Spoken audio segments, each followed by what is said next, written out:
Hello guys, real quick, I recorded this right before the White Day version of Gin was announced, and the actual video is coming out like 3 days before that character comes out. That said, I do plan on making a top 10 White Day character soon. I just kind of wanted to give an explanation as to why you're not going to see him in this video, because I know I'm going to hear about it in the comments if I don't do that. Alright, cue Pass Martin.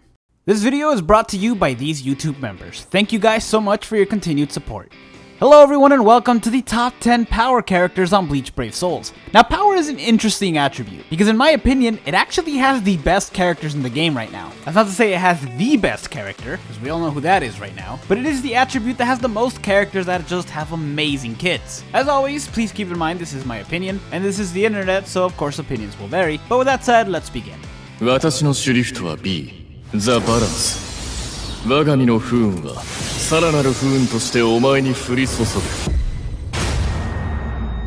Now, like in previous lists this time around, I decided to put the PvP character a little bit separate, just because it is PvP, and while I don't care much about it, I know other people do. Now, Joogram absolutely broke PvP, and I know we've used that term in the past, like with Retsu or Noitora, but in this particular case, it's kind of true, because ever since this character came out, nothing has really ever been the same. When he first came out, you either had to have another one of them in order to actually stand a chance, or you had to have a Chad with a fully decked out defense. This is because not only did he have a really high attack, as well as Bruiser at 20%, Flurry, and Poise, but he's also completely invincible for the first 10 seconds of PvP, meaning that if you didn't have him, you have to have someone that can take enough damage in 10 seconds and still have enough health to take him out, which is really hard considering he himself hits really hard, is able to pierce through barriers, and can inflict weakening with all of his attacks. Luckily it wasn't debilitating weakening, but still weakening nonetheless. But invincibility clearly wasn't enough because he could also deflect the enemy damage back to them, which also applies while he's invincible, meaning that any damage aimed at him would actually end up hurting you instead. He's basically responsible for starting a new generation of PvP characters, with the most recent one being Yama, who luckily does counteract Brave Battle invincibility, but also has it himself. Brave Battles will really never be the same, and we can all thank this guy for it.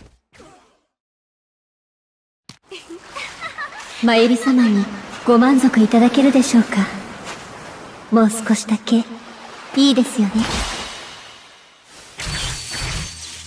Okay, so remember 2 minutes ago when I said that the power attribute has the most amount of characters with the best kits? This Nemu being at number 10 is proof of that. If you don't know, this Nemu has one of the best kits in the game. She's got a really high SP, Frenzy, Berserker at 20%, and a strong tech recharge link, letting her spam her attacks. She's also got Havoc at 20, which increases the range of her attacks, and all of these attacks have a chance to inflict debilitating paralysis. Her strong attack 3 is beyond full screen, her strong attack 2 encompasses an area very near full screen, and while I have said that before, it's actually something you're gonna hear a lot in this particular video because most of the characters on this list actually have the exact same strong attack 2, which is exactly why I say the power attribute is just insane, and a strong attack 1 is a lunge move with just really good range. This kit makes her insanely fast, and because she's a melee character with an Arrancar killer, she doesn't really have to worry about Arrancar's guarding, since none of them can actually guard melee attacks, which just makes her one of the fastest characters to go up against Arrancars. Finally, this character is also completely immune to being weakened. It honestly feels wrong putting her at number 10, since she's such an amazing character, but it just goes to show just how many great characters this game has.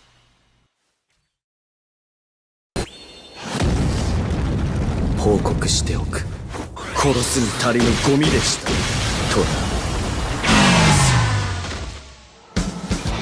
Next on the list, we have Ukiora, specifically the Fierce Battle version. Now, this character may look kind of plain. He can't inflict the status element, and he doesn't come with Havoc. But that's pretty much the only negative thing you can actually say about this character, as everything else he has is insane. He has a really high SP as well as Berserker at 40%. He also has a boosted strong attack recharge link of 14%, and he's got a Bruiser at 40%, meaning while his attack may not be that high, he can and still deal a decent amount of damage with it. Now, I did mention he didn't have Havoc, and honestly, that's fine. His attacks already have great range. He has a Beam Shot strong attack 1, a hybrid Vortex move strong attack 2, and a full screen strong attack 3. Now, earlier I mentioned that Nemu's strong attack 2 was gonna come up a lot. The other thing that's gonna come up a lot is Beam Shots. Any character with a Beam Shot strong attack like him can basically instantly obliterate anything in front of him. And in this list, main or honorable mentions, you're gonna see that attack a lot. In his particular case, it's his strong attack 1, which is amazing because he can just spam it, and even faster than other characters because of that boosted strong attack recharge link. This character also has guard break, and it means that all damage is dealt, whether you're up against the Arrancars or not.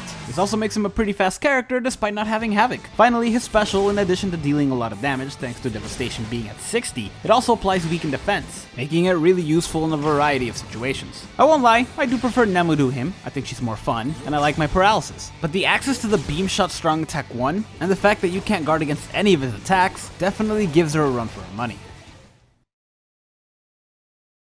我らの誇りを汚した罪、その身ごときあがなえると思うな。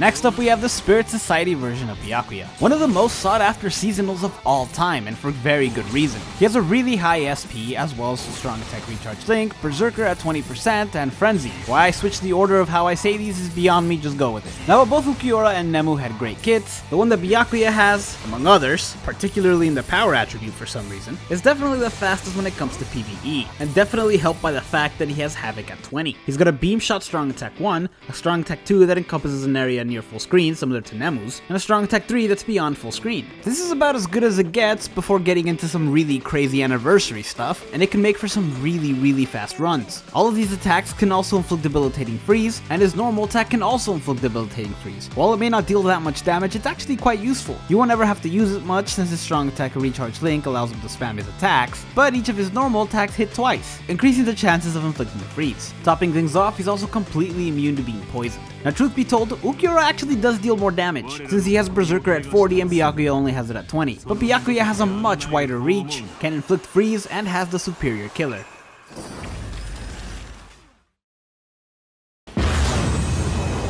Ikomiki domo e, horaku hakke! Zenshin zenrei de oaite shimasu!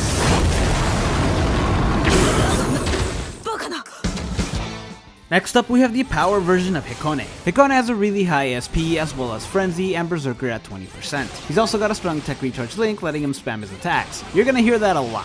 In addition to that, all of his attacks have great range thanks to his Havoc at 20. They can all also inflict debilitating weakening, and they're very likely to do so, especially against Tech Soul Reapers, since he has an ability that increases that likelihood. His strong attack 1 is a beam shot, which he can spam. His strong attack 2 is a hybrid vortex move that gathers enemies in one spot and then pushes them back. And his strong attack 3, while not being full screen, does encompass an area beyond full screen and is mostly focused to an area in front of him. Now, I mentioned earlier that he's likely to inflict weakening on Tech Soul Reapers, but that strong attack 2 hits an enormous number of times and is also very likely to inflict it against anyone. It's also very good for crowd control and is one of 3 good reasons why Hikone is really good against bosses, since it can force them out of the way and keep them out of the range of their specials. The second reason is that he can inflict weakening, which is not only good for going up against bosses to deal more damage to them, but also prevents them from taking you out, since they can only deal 1 damage per hit. The last reason is that Hikone has Sprinter at 2, letting him easily avoid enemy specials, and also just clear areas faster. He may not be as fast as Byakuya for clearing areas, because of that strong attack 2 mainly, but it has so many other uses, and it makes him more versatile. Plus, it lets him deal more damage if an enemy is weakened. Also, despite that, he's still a fast character. ほんならそろそろ奇跡の時間や。ひっくり返したるわ。挽回。坂島横島八方塞がり。バカな。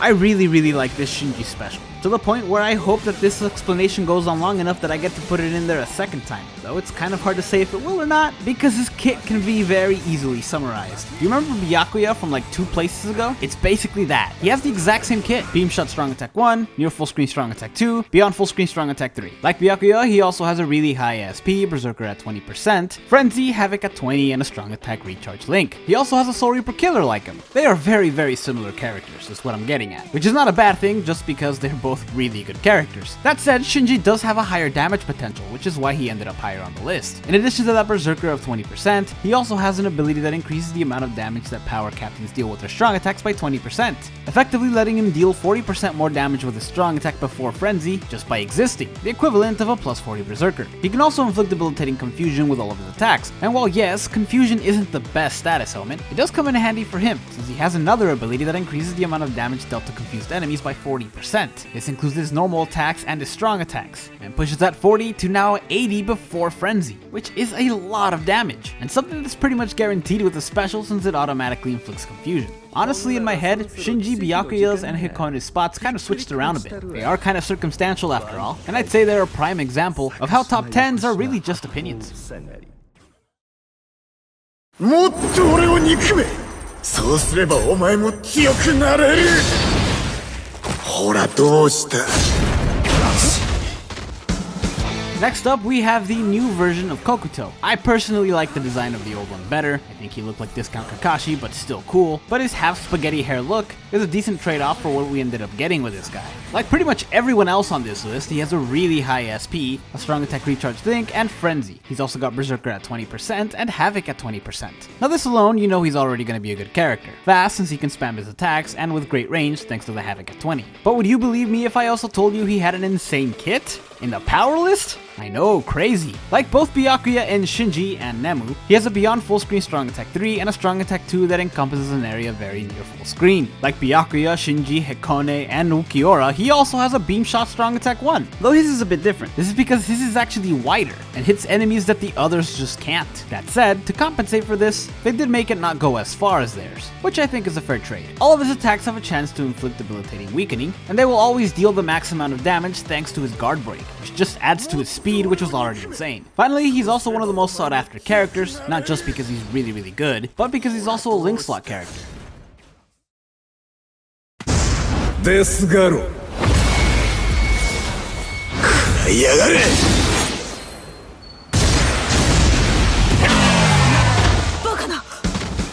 Next up, we have the newest version of Grimja, who, believe it or not, is the only character on this list who does not have a strong attack recharge link, excluding Joogram of course since he's not even among the 10. That said, he does have a strong attack recharge ability, effectively leaving Joogram to be the only one out of the club. It's okay buddy, you still have PvP. Now Grimja has a really high SP as well as Berserker at 40%, a strong attack damage link of 20%, and Frenzy. This means that he will deal 60% more damage before Frenzy. He's also got Bruiser at 40%, meaning that while his attack may not be that high, he does deal damage with it. And he has Poise, meaning his attacks cannot be interrupted. This can be very useful for completing areas fast, PvP if you want to go that route, though I wouldn't recommend it, and for arena mode, which we'll get to. As Grimja also has Havoc at 20, increasing the range of his strong attacks, and like most of the other characters on this list so far, he has a beam shot, though his beam shot is for his strong attack 2. His strong attack 1 is a shave shot, and his strong attack 3 encompasses an area beyond full screen, while not actually being full screen. It's actually very similar to Hikone's strong attack 3. Truth be told, kit-wise, some of the other characters have much faster ones. Damage-wise though, his so far is the most consistent, since he will always deal 60% more damage with his strong attacks before Frenzy. Grimja also has Sprinter at 2, which as discussed earlier lets him complete areas faster and avoid enemy specials easier. His special, in addition to dealing a lot of damage thanks to Devastation being at 60%, also inflicts weakened defense, letting him deal even more damage with it and afterwards. Then there's Arena Mode, which kind of amplify what he can do already. For one thing, he has a strong attack recharge link during Arena Mode, and because he has a strong attack recharge ability, it essentially gives him a 19% strong attack recharge ability by himself. He can also gain Long Stride as one of these abilities, which pairs really well with the Sprinter at 2, and he gets an additional use of his special, which if you remember, applies weakened defense. Finally, to top everything off, he's also completely immune to being weakened. So yeah, there are faster characters, but Grimja both hits incredibly hard and is really versatile, which is why I placed him so high up. ジリエル神の使いの前になす術などなし Now this guy may actually be the shortest explanation in the list, because for whatever reason, they decided to give us a third version of what was already there. Ligyabaro, or however you say his name, has the exact same strong attacks as both Byakuya and Shinji, though he does it a little bit better. Like them, he also has a Soul Reaper Killer, a high SP, Frenzy, and Havoc at 20. That said, he has a Berserker at 40%, which I know Shinji can get there too, but this guy has both Guard Break and hit hidden enemies, effectively making him unstoppable. Or I guess you can't stop him if you can completely nullify ranged attacks, but that's about it. Unless they can do that, he's gonna take out enemies before they can even get to him. Now this guy also continues the trend of beam shots for strong attack 1, and strong attack 2s that have areas very near full screen. While we may be done for beam shots for the main top 10, we are not done with that second one.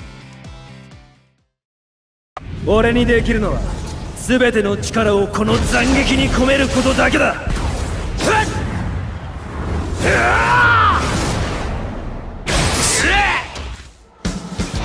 Now you could make a very good argument for Ichigo at number 1. And by you, I mean me. I could make a very good argument. and that of everyone on this list, he's definitely the most usable and valuable to have. Even more so than number 1 in my opinion. Like I've said from the beginning, in the end top 10s are just opinion, and I'll get to why I put number 1 at number 1 when I get to it. For now, let's talk about this crazy lad. He not only has a really high SP, but he's also got Berserker at 60% and Frenzy. In addition to that, he's got Havoc at 20, which increases the range of his strong attacks, and they can all inflict debilitating weakening. His strong attack 1 is a lunge move, his strong attack 2 encompasses an area very near full screen, something that most of the characters on this list can do, and his strong attack 3 is a charge move that when fully charged doubles in strength and is beyond full screen if only just by a little bit. Now remember, he has Berserker at 60%, meaning that this attack at full charge deals really heavy damage. On top of this, Ichigo also has Marauder, which is an insanely good ability. It's the equivalent of having both Guard Break and Nullify melee resistance in one. This Ichigo also has 2 killers of Hollow and Arankar, and the combination of that and Marauder means that you can take him just about anywhere that these enemies are present and he will shine, letting him traverse areas faster and dodge enemy specials easier. Now as I mentioned, the combination of Marauder and a double killer is what really makes this character valuable, since there's a lot of areas that have either Hollows or Arankars as enemies and neither Nullify melee or range resistance. With this character, you don't ever have to worry about that, and it means that in guild quests, anytime these are enemies, you can basically use them. It also gives you free access to use them anytime these enemies are in Senkaimon, since sometimes that nullifies melee resistance as well. For these reasons, he's one of the most sought after characters in the game, and we're just lucky he's a premium character. Now before I get to number 1, here are a few honorable mentions, and you will notice some of the high SP ones also have really great builds, complete with of course their beam shot. よそ見たら随分と舐められたもんだな。月が天章。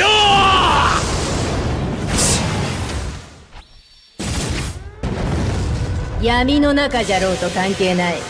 狙った獲物を逃しはせんぞ。あれも嘘かい？そうかい。残念だよ。おとなしく手を引けば見逃してやっても逃げ切れたらの話だがな。手加減もしないわ。これで終わりよ。バカな。挽回。八下の咎め。これでとどめだ。Now finally at number 1, we have the captain version of Rukia Kuchiki. Honestly, it was really kind of a coin flip between her and Ichigo, and for all you know, I did do that, since an equally good argument can be made for both. Rukia has an insanely high SP, as well as Berserker at 60% and Frenzy. She's also got Havoc at 20, which increases the range of her strong attacks, and she can inflict debilitating freeze on all of her attacks. She's also the character in the game who's most likely to inflict a status ailment. This is because while some characters have Disabler, and others have an increased chance to inflict a status ailment to a particular kind of enemy, she has a unique transformation ability she can use every 30 seconds that transform her for 20 seconds, the first 10 of which she essentially has Disabler against all enemies, greatly increasing the chance of inflicting freeze, which when she does, her attacks then do 20% more damage, which would mean that her strong attacks now deal 80% more damage before Frenzy. And it gets even better, because for those 20 seconds she's transformed, she has a 150 mag on all of her strong attacks. This increases the damage she deals from them by a lot. It's basically the equivalent of a transformation special, similar to Fierce Battle Aizen, Fierce Battle Kenny, Fierce Battle Ichigo, 1000 Year Blood Warrior Oroichi, and so on. Now her strong attacks don't come back instantly, but unlike them, she can gain this boost every 30 seconds. Combine that with the freeze damage boost, the Berserker at 60, and the Frenzy, and the damage potential is just insane, and can really only be beat by the 6th anniversary version of Aizen. As I mentioned earlier, she has some pretty great strong attacks. A beyond full screen strong attack 3, a very near full screen strong attack 2, which I promise is the last time I say that for this video since it's the last character in the video. Seriously, what's up with power characters in that move? And her strong attack 1 is a lunge move. This version of Rukia also recovers 20% of her total health anytime she enters a new area, increasing her survivability, and also making her a prime contender for a full stamina damage ability if you decide to 15-15-15 her or 20-20-20. Like every great character, she also has a double killer, and hers is of her Rankars and Espadas, making her really useful in both Guild Quest and Senkaimon. To top things off, she's also completely immune to being both weakened and frozen. You know, since they're continuing the manga, I think we're eventually gonna get other versions of this character, and I hope at least one of them has a side ponytail, because I really like that look. Thank you guys so much for watching. If you enjoyed this video, hit like and subscribe to the channel, and stay tuned for some more top 10 lists.